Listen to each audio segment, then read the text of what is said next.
ಅವನು ಅದೇ ತಾನೇ ಮದುವೆಯಾಗಿದ್ದ. ಹೆಂಡತಿಯೂ ವಿದ್ಯಾವಂತೆ, ಉದ್ಯೋಗಸ್ಥೆ, ಕೈ ತುಂಬ ಸಂಬಳ. ಸುಖ ಸಂಸಾರಕ್ಕೆ 12 ಸೂತ್ರಗಳು ಬೇಕಾಗಿರಲಿಲ್ಲ. ಒಂದೇ ಒಂದು ಸೂತ್ರದ ಕೊರತೆ ಇತ್ತು. ಗಂಡಸರನ್ನು ಕಂಡರೆ ಮಾತ್ರ ಬೆದರಿದ ಹರಣಿಯಂತಾಗುತ್ತಿದ್ದ ಅವಳನ್ನು ಅರ್ಥ ಮಾಡಿಕೊಂಡು ಪರಿಹರಿಸುವ ಸೂತ್ರ ಮಾತ್ರ ಬೇಕಾಗಿತ್ತು. ಅದಕ್ಕೆ ಕಾರಣ ತಿಳಿಯದೆ ಒದ್ದಾಡುತ್ತಿದ್ದ. ಸ್ನೇಹಿತರ ಮನೆಗೆ ಊಟಕ್ಕೆ ಕರೆದಿದ್ದರು. ಆ ನಿಮ್ಮ ಸ್ನೇಹಿತ ಮುಕುಂದ ತಿನ್ನುವಂತೆ ನೋಡ್ತಿದ್ದ. ಇನ್ನೊಂದು ದಿನ ಅವರ ಮನೆಗೆ ನಾನು ಬರೋಲ್ಲ. ಒಂದು ದಿನ ಅಪರೂಪಕ್ಕೆ ಸ್ನೇಹಿತ ರಮೇಶ್ ಬಂದಿದ್ದ.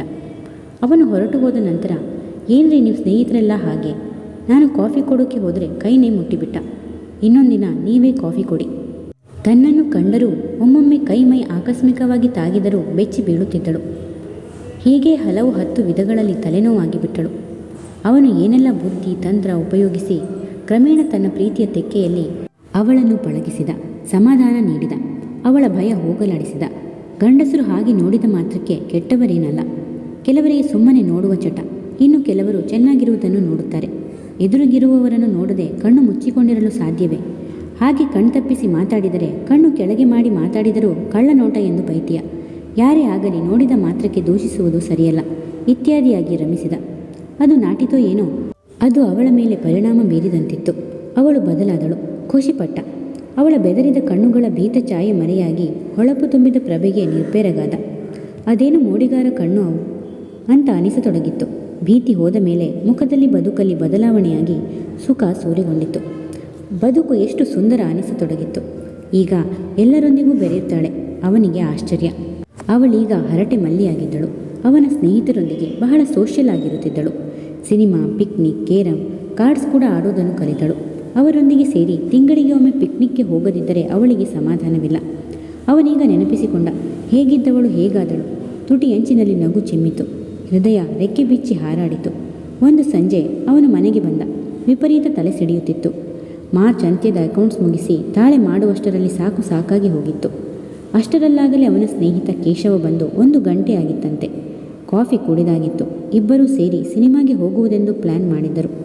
ನನಗೆ ತಲೆನೋವು, ಬರೋಕ್ಕಾಗಲ್ಲ, ಇವತ್ತು ಬೇಡ ಎಂದು ಹೇಳಿದರೂ ಕೇಳದೆ ಬಲವಂತ ಮಾಡತೊಡಗಿದರು. ಸೌಜನ್ಯಕ್ಕೆ ನೀವೇ ಹೋಗಿ ಬನ್ನಿ ಎಂದ. ಅವರು ಹೊರಟೇ ಬಿಟ್ಟರು. ಒಂದು ಕ್ಷಣ ಕರಳು ಹಿಚುಕಿದಂತಾಯಿತು. ತಲೆ ಸಿಡಿದು ಚೂರು ಚೂರಾದಂತೆನಿಸಿತು.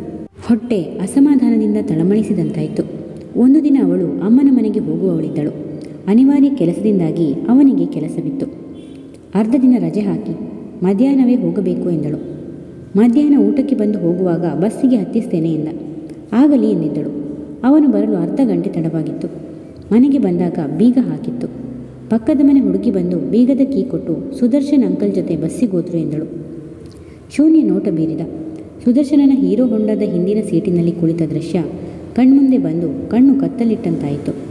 ಇವಳಿಗೆ ಎಷ್ಟು ಧೈರ್ಯ! ಮಾತು ತುಟಿಯೊಳಗೆ ಉಳಿಯಿತು. ಮಾರನೇ ದಿನ ರಜೆ ಇದ್ದರೂ ಹೋಗಬೇಕೆನಿಸಲಿಲ್ಲ. ಇಡೀ ದಿನ ಮಲಗಿಯೇ ಇದ್ದ. ಏನೆಲ್ಲ ಚಿತ್ರಗಳು ಅವನ ಕಣ್ಮುಂದೆ ಸುಳಿದು ಹೋದವು. ಇದುವರೆಗೂ ಹೀಗೆಲ್ಲ ಅನಿಸಿರಲಿಲ್ಲ.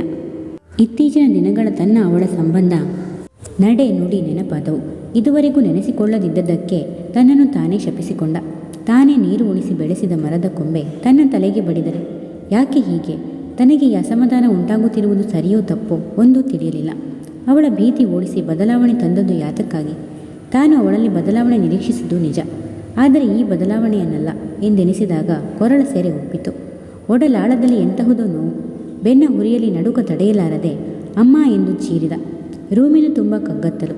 ದೀಪ ಹಾಕಲು ಮನಸ್ಸಾಗದೆ ಅವಳ ಕಣ್ಣಲ್ಲಿ ಬೆಳಕು ತುಂಬಿ ತನ್ನ ಬಾಳು ಕತ್ತಲು ಮಾಡಿಕೊಂಡೆ ಎಂದು ಮುಸುಕೆಳೆದು ಮಲಗಿದ.